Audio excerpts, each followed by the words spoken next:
actually gives the hospitals $13,000 every time they say they have a COVID person. And on top of that, they give them another $30,000 for a total of close to $50,000 if they mark them down as needing to be on a ventilator. Right now, Medicare has determined that if you have a COVID-19 admission to the hospital, you'll get paid $13,000. If that COVID-19 patient goes on a ventilator, you get $39,000, 3 times as much. Nobody can tell me after 35 years in the world of medicine that sometimes those kinds of things impact on what we do. And so a lot of people who it looks like they have pneumonia end up in a hospital. 2 million people die every year from pneumonia. And when they get there, they mark them as COVID, they get their $50,000, they put them on a ventilator. 80% of the people put on ventilators end up dying. It's really strange. I just am so frustrated. Like, as a doctor, it's my job to take care of my community. That's my job. You doctors that are watching this, and I see a lot of you right here, why are you not getting loud? I just told you the fake news about the kid in Louisiana. There was a baby that was born 22 weeks early because the mother had tested positive for COVID-19, went into distress, forced to go into labor, and the baby died. And the headlines were "Baby dies of coronavirus."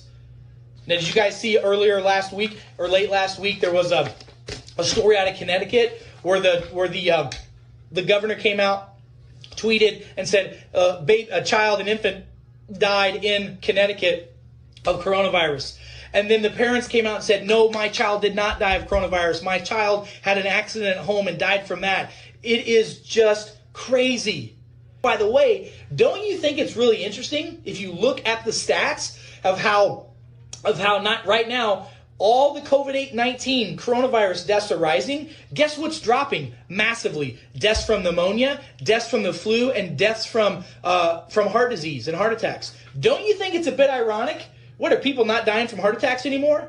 Are people not dying from pneumonia? Are they not dying from the flu? Nope. Apparently COVID-19 and coronavirus fixed that. So now every person that dies now, for the most part, is getting labeled, toe tagged with COVID-19 coronavirus. Think about that, people. I don't know what to tell you other than it's crazy. And every one of you better share this information with everybody. Anyone who has COVID when they pass away will be included in that category. Dr. Ngozi Ezike explained this does not mean the virus caused that death, but if someone does test positive for COVID before dying, that is classified a coronavirus fatality. You were in hospice and had already been given, a few weeks to live, and then you also were found to have COVID, that would be counted as a COVID death. It means that even if you died of a clear alternate cause, but you had COVID at the same time, it's still listed as a COVID death. So everyone who's listed as a COVID death doesn't mean that that was the cause of the death, but they had COVID at the time of death. Everyone who's listed as a COVID death doesn't mean that that was the cause of the death. Doesn't mean that that was the cause of the death.